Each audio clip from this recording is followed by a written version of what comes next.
સંત શ્રી શ્યામબાપુના આશીર્વચનમાંથી વિષય હું આત્મા અને ઉત્પત્તિ, પ્રકરણ હું કોણ છું તેમાં જીવનનું અંતિમ લક્ષ્ય, પાર્ટ 64।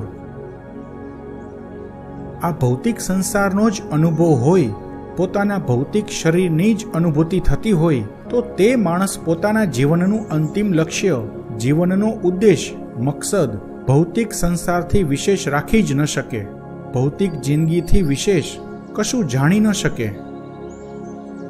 જે માણસો સત્યને પામ્યા નથી તે સંસારને જ મહત્વ આપે ને, કારણ કે ભૌતિક શરીર તો સુખ દુઃખ ભોગવવાનું સાધન પણ છે અને ભૌતિક સંસારમાં રહીને જ્ઞાન પ્રાપ્ત કરવાનું સાધન પણ આ ભૌતિક શરીર જ હોય છે।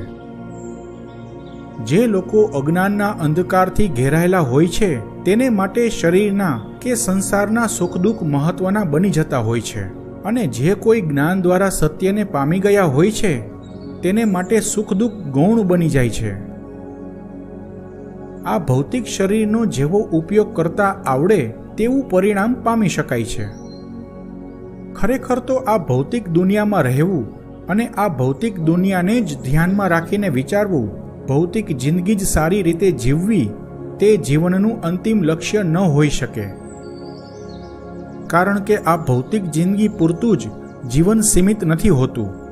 એક જીવનમાં અનેક ભૌતિક જિંદગીઓ સમાઈ જતી હોય છે, તેથી એક ભૌતિક જિંદગીને લક્ષ્યમાં રાખીને જીવનના અંતિમ લક્ષ્યનો વિચાર ન થઈ શકે, કારણ કે ભૌતિક શરીર તો નાશવંત છે, નશ્વર છે, પરંતુ સંપૂર્ણ જીવન તો આત્મા સાથે જોડાયેલું હોય છે। સંપૂર્ણ જીવન એટલે આત્માની એક જિંદગી થાય, તેથી ભૌતિક જિંદગીનું લક્ષ્ય જીવનનું અંતિમ લક્ષ્ય ન હોઈ શકે। જેમ પાણીનું ભરેલું નાનું ખાબોચિયું જોઈને તમે વિશાળ મહાસાગરની કલ્પના ન કરી શકો, બંનેની સરખામણી પણ ન થઈ શકે, તેમ એક ભૌતિક જિંદગીનો અનુભવ કરીને આત્માની જિંદગીનો અનુભવ ન કરી શકો। તેનો મતલબ એવો નથી કે આ ભૌતિક શરીરની ઉપેક્ષા કરવી, આ ભૌતિક સંસારનો ત્યાગ કરવો। જો એવું કરીએ તો તેને જિંદગી પ્રત્યે, પોતાના કર્તવ્યો પ્રત્યે દ્રોહ કર્યો કહેવાય। નિષ્કામ ભાવથી અલિપ્ત રહીને કર્મો, કર્તવ્યો તો કરવા જ પડે અને કરવા જ જોઈએ। જો ખરેખર પ્રેમપૂર્ણ જ્ઞાન પ્રાપ્ત થઈ જાય તો આ ભૌતિક જિંદગીમાં જ આત્માની પણ અનુભૂતિ થઈ જાય અને આત્માની જિંદગીની પણ અનુભૂતિ થઈ શકે, પરંતુ તેની કક્ષા તો 5મી હોય છે। આટલી ચર્ચા પછી આપણે એટલું સમજ્યા કે સામાન્ય રીતે જીવનનું જે લક્ષ્ય દેખાય છે તે ખરેખર જીવનનું લક્ષ્ય હોતું જ નથી। તો પછી જીવનનું અંતિમ લક્ષ્ય છે શું?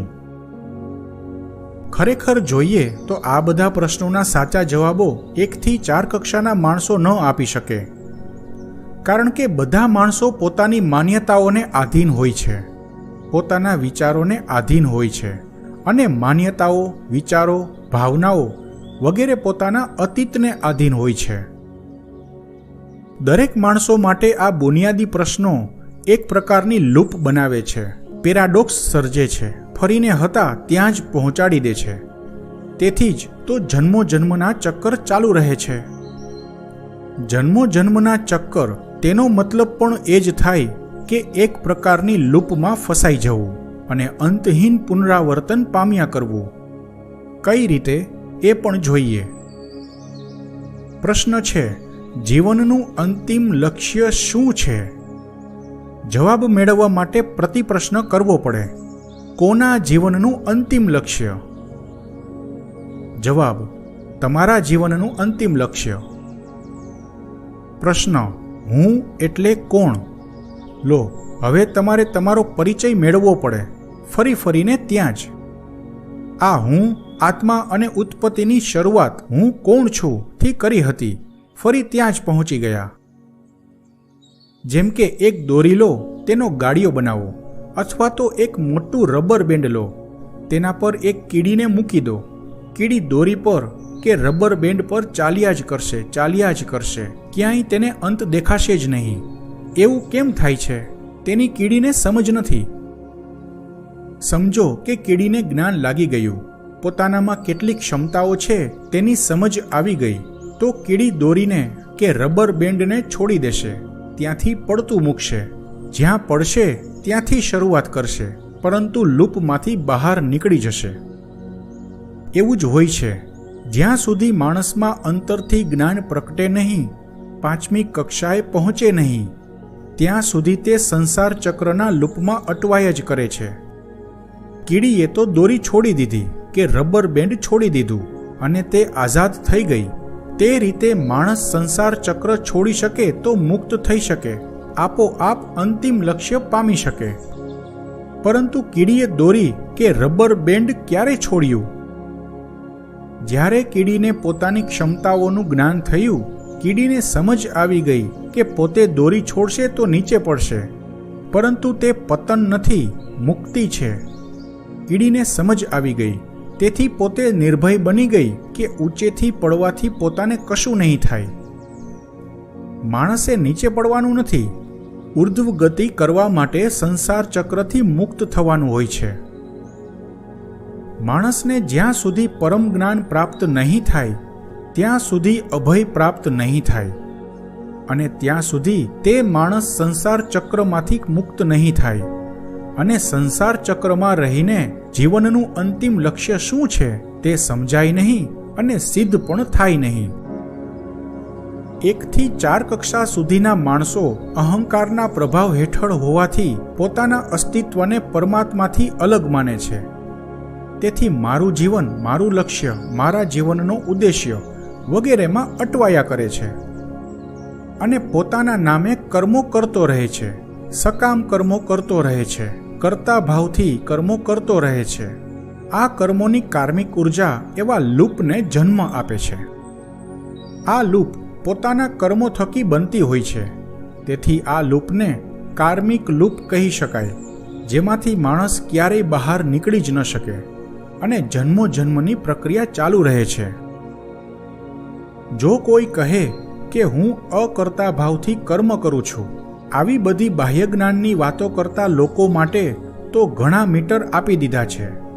સારું, સાચું, સત્ય, મિથ્યા વગેરે જાણી શકાય છે.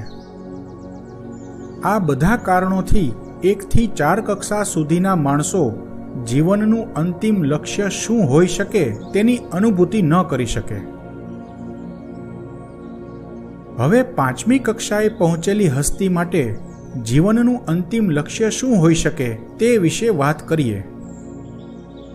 કક્ષા 5. 5મી કક્ષાએ પહોંચેલી હસ્તી પરમાત્માને સમર્પિત થયેલી હોય છે, કારણ કે પોતાને સાચી ઓળખ મળી ગઈ હોય છે. હું કોણ છું તે અનુભૂતિ થઈ ગઈ હોય છે. તેથી તેને માટે આ જીવનનું કોઈ લક્ષ્ય હોતું જ નથી. જીવન જીવવા માટે કોઈ લક્ષ્ય વિના, ઉદ્દેશ્ય વગર, કોઈ સંકલ્પ વગર પોતાનું કર્તવ્ય કર્મ કર્યા કરે છે, કારણ કે તેને અનુભૂતિ થઈ ગઈ હોય છે કે હું તે હું જ નથી, હું તે આત્મા છે. તો પછી મારું જીવન પણ મારું નથી. તેથી જીવનનું અંતિમ લક્ષ્ય પણ મારું કઈ રીતે હોઈ શકે? હું જ જીવન છું અને આ જીવન પરમાત્મા ચલાવ્યા કરે છે. તેથી 5મી કક્ષાએ પહોંચેલો કોઈ મહાન સંત કે મહાન યોગી કે કોઈ મહાન હસ્તી કોઈ સંકલ્પ વિના, કોઈ લક્ષ્ય વિના, કોઈ ઈચ્છા વગર, કોઈ વિલપાવર વાપર્યા વિના પણ દુનિયાદારીની દ્રષ્ટિએ શાનદાર જીવન જીવતા હોય છે. ભૌતિક શરીરથી, દરેક પ્રકારની યાદોથી, ભાવનાઓથી અને અહંકારથી, આ બધાથી ઉપર ઉઠીને આત્માનુભૂતિ થતી હોય છે. આત્માનુભૂતિ થયા પછી 1 થી 4 કક્ષાઓના જે ગુણધર્મો હોય છે તે 5મી કક્ષાએ પહોંચેલી હસ્તીને તેના અંતર્મન સુધી અભડાવી ન શકે. જેને આત્માની જિંદગી સુધીની અનુભૂતિ થતી હોય તે ફક્ત ભૌતિક જિંદગીમાં કોઈ પ્રકારના લક્ષ્ય રાખી ન શકે. જે વ્યક્તિને આ ભૌતિક સંસાર ફક્ત વીજળીના ચમકારા જેવો ક્ષણિક લાગતો હોય તે આ સંસારમાં રહેવા માટે કોઈ લક્ષ્ય રાખી ન શકે. તેને માટે આ ક્ષણભંગુર ભૌતિક જિંદગીમાં કોઈ ખાસ ઉદ્દેશ્ય હોતો નથી. આવી હસ્તી માટે આ જીવનનો ઉદ્દેશ્ય એ હોય છે કે પરમ મુક્તિ પ્રાપ્ત થઈ શકે તે માટે જ્ઞાનની પરમ કક્ષાએ પહોંચવું અને અંતિમ રૂપાંતરણ પામવું. પરંતુ પરમ મુક્તિ કે મોક્ષ કે અંતિમ રૂપાંતરણ માટે પોતાની ઈચ્છા ન ચાલે. માણસે સહજ ભાવથી સહજ રૂપે પોતાના કર્તવ્યો પૂરા કરવા પડે અને પોતાના કર્મો કરતા રહેવા પડે, જેથી પોતાની કાર્મિક બેંકમાં વધારાની કોઈ કાર્મિક ઉર્જા જમા ન થઈ શકે અને પહેલાની કાર્મિક ઉર્જા ભાગ્ય ભોગવવામાં વપરાઈ જાય. जैसे कुंवारे की अंतिम कुंवारी रात, जैसे दुल्हन मिलने से पहले की रात, जब बोध लगे अंतर में तब, ऐसी बुजुर्गेपन की हर एक रात. अर्थात हजू हमणां ज किशोरावस्था पार करीने युवानीमां प्रवेश कर्यो होय एवो 22 वर्षनो फूटड़ो नवयुवान वरराजा बने छे. लग्न वधावाय छे, मंडप रोपाय छे, મહેમાનોના સ્વાગત કરાય છે, વાતાવરણમાં હર્ષ, ખુશી, ઉમંગ છવાય છે. વરરાજાને પણ અંતરથી આનંદની છોડો ફૂટતી હોય છે. એક તો જુવાનીનો તરવરાટ, બહાર લગ્નની તૈયારીનો ધમધમાટ, પરંતુ અંતરમાં જીવન મિતને મળવાનો થનગનાટ હોય છે. ક્યારેક બધા સાથે બેમતલબની વાતોમાં પણ હસી પડતો હોય છે, તો ક્યારેક અંગત મિત્રો સાથે કે બનેવી અણવર સાથે મીઠી મૂંઝવણની ગુફ્તગુ કરતો હોય છે. એક રાત બાકી છે, કાલે વરરાજાની જાન જવાની છે અને વરરાજામાં જાન આવવાની છે. બસ આ છેલ્લી રાતની એકલતા છે. કાલે તો દુલ્હન મળવાની છે, પ્રિયતમને પ્રિયતમા મળવાની છે. આ નાશવંત સંસારનો ભરપૂર અનુભવ કરીને ગઢપણ આવે છે ત્યારે મોટા ભાગે તો બધા ઘરડા કે બુઢા બનીને રહી જાય છે. જીવવાની લાલસામાં દવાના ટીકડા આરોગે છે અને કણસતા પથારીમાં આડોટે છે, તો કોઈ વળી જ્ઞાનથી સમૃદ્ધ બનેલા વૃદ્ધત્વને પામી બાકી બચેલી જિંદગી મધુરતાથી માણે છે. આવા વૃદ્ધત્વમાં પણ વરરાજા જેવો જ હર્ષ હોય છે, ખુશી હોય છે, અકારણ અંતરથી ઉમંગ ઉભરાતો હોય છે. સાથે સાથે અંતરમાં ધલવલાટ પણ હોય છે કે ક્યારે શાશ્વતમાં સમાઈ જવા મળશે. આત્માનુભૂતિ થયા પછી પરમાત્મા જ પ્રિયતમ કે પ્રિયતમા બની જાય છે. દિવ્ય પ્રેમમાં જાતિભેદ હોતા નથી. આ સંસારમાં તેની છેલ્લી રાત ક્યારે બની રહે, ક્યારે પ્રભુ મિલનની ઘડી આવે તેવા તડફડાટમાં દરેક રાત વિરહમાં વિતાવે છે. આવા મહાન સંત માટે મૃત્યુ લગ્ન સમાન હોય છે. આવતા અંકમાં પણ વિભાગ હું કોણ છું તેમાં જીવનનું અંતિમ લક્ષ્ય ચાલુ રહેશે.